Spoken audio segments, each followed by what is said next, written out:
El jueves de la 34ª y última semana del tiempo ordinario, el evangelio que toca es el de Lucas 21, 20 al 28. En aquel tiempo dijo Jesús a sus discípulos: Cuando vean a Jerusalén sitiada por ejércitos, sepan que está cerca su destrucción. Entonces, los que estén en Judea que huyan a la sierra, los que estén en la ciudad que se alejen, los que estén en el campo que no entren en la ciudad, porque serán días de venganza en que se cumplirá todo lo que está escrito.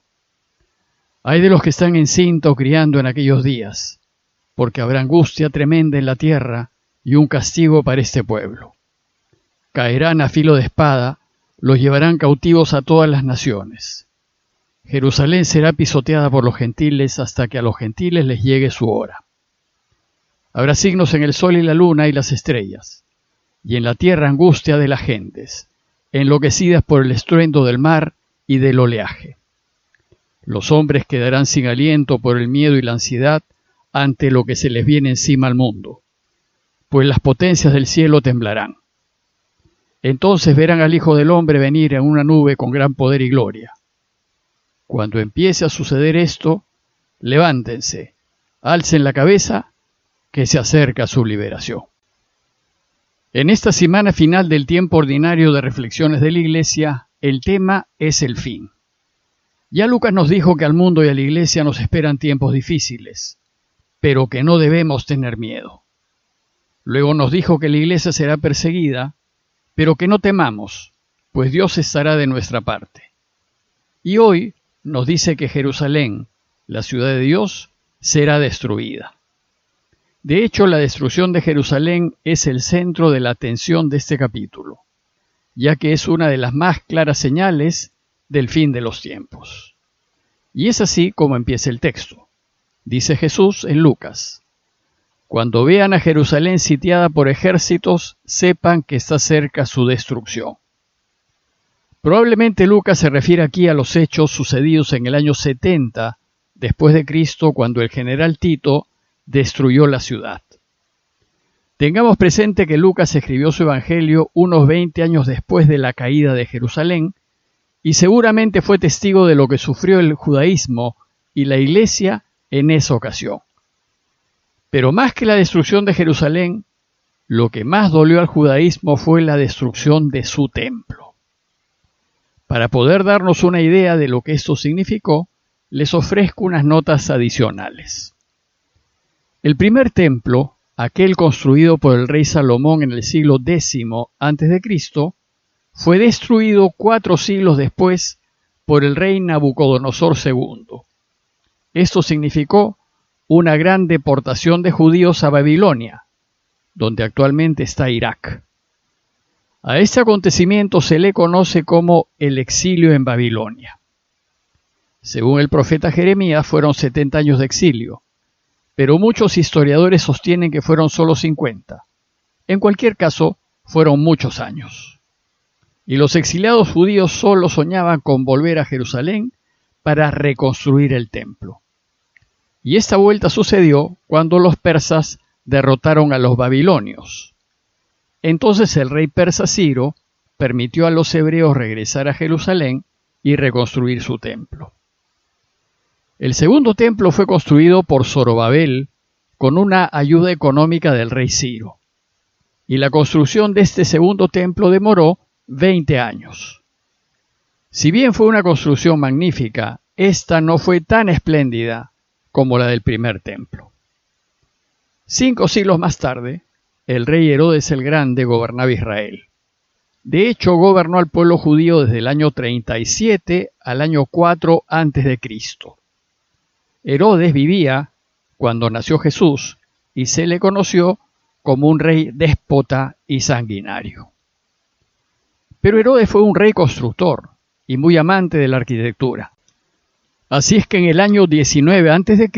inició la reconstrucción del segundo templo con el deseo de hacer este segundo templo tan imponente como el primero. Y a pesar de que los judíos no querían a Herodes, estaban muy emocionados con la reconstrucción de su templo. Herodes entonces formó a los sacerdotes del templo como constructores, para evitar que la reconstrucción fuese hecha con manos impuras. El segundo templo se terminó de reconstruir con todas sus decoraciones finales en el año 64 después de Cristo, es decir, luego de 83 años, y después de 34 años de la muerte y resurrección de Jesús, y fue un templo magnífico, imponente, y con una superficie mucho mayor que la del primer templo.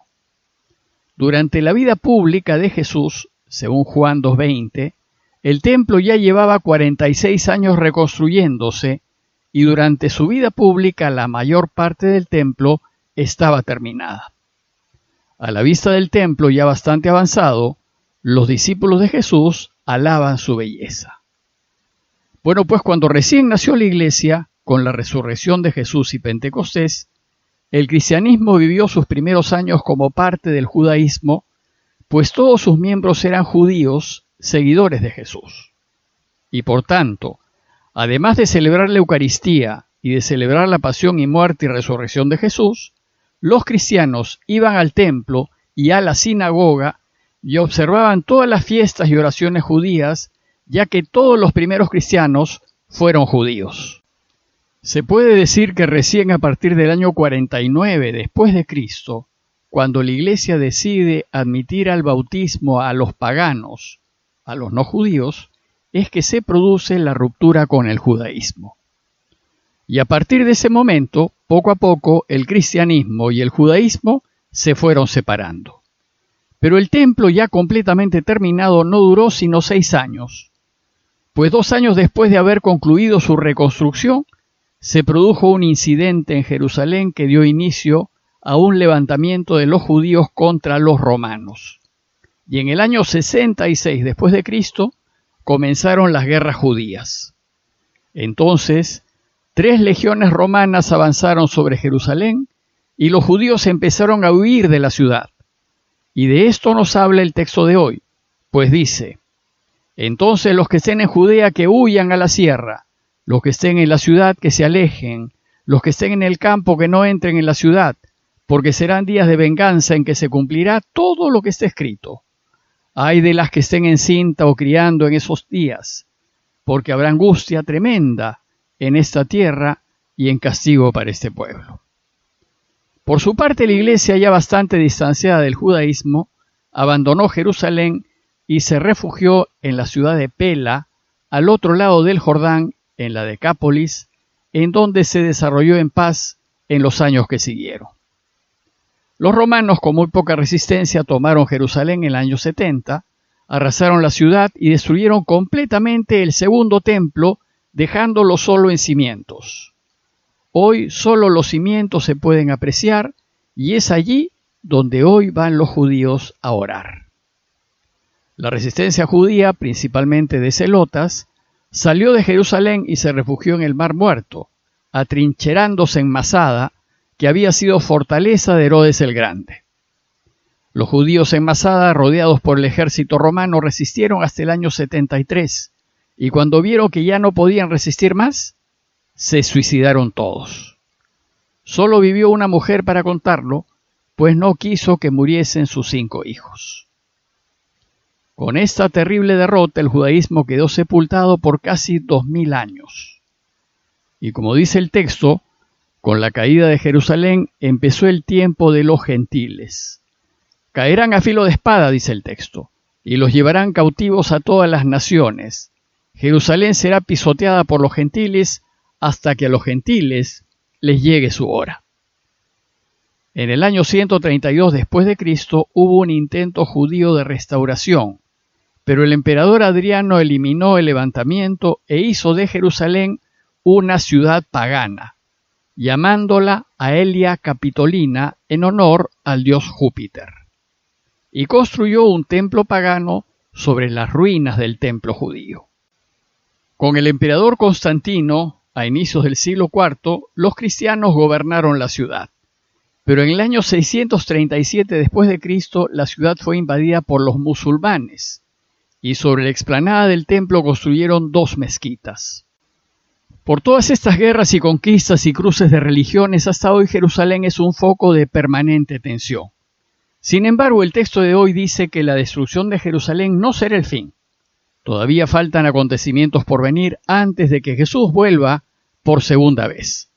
Dice el texto: habrá signos en el sol y la luna y las estrellas, y en la tierra angustia de las gentes enloquecidas por el estruendo del mar y el oleaje. Los hombres quedarán sin aliento por el miedo y la ansiedad ante lo que se les viene encima al mundo, pues las potencias del cielo temblarán. Solo recién después de estas dificultades, dice el texto, verán al Hijo del Hombre venir en una nube con gran poder y gloria. Bueno, pues a pesar de todo lo catastrófico que pudiese parecer, para la Iglesia la segunda venida de Jesús será un acontecimiento extraordinariamente positivo.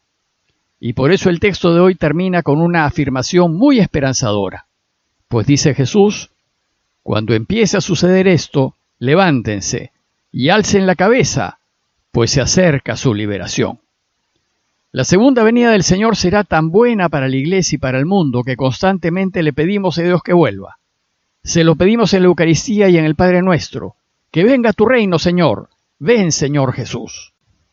Pues quienes somos discípulos suyos, los que queremos caminar su camino y vivir bajo su luz, no debemos angustiarnos ante los acontecimientos que vendrán. No debemos tener miedo, debemos confiar en Dios y en el triunfo del bien. Más aún debemos alegrarnos, pues se acerca nuestra liberación. A manera de conclusión, deseo invitarlos a pensar en el futuro y a mirarlo con optimismo, pues a pesar de las guerras, los gobiernos, los cambios climáticos y las pestes y epidemias que nos acechan, los cristianos debemos vivir alegres y más bien ocupados en hacer lo que Dios quiere. Por tanto, alzar la cabeza, pues cada vez está más cerca nuestra liberación.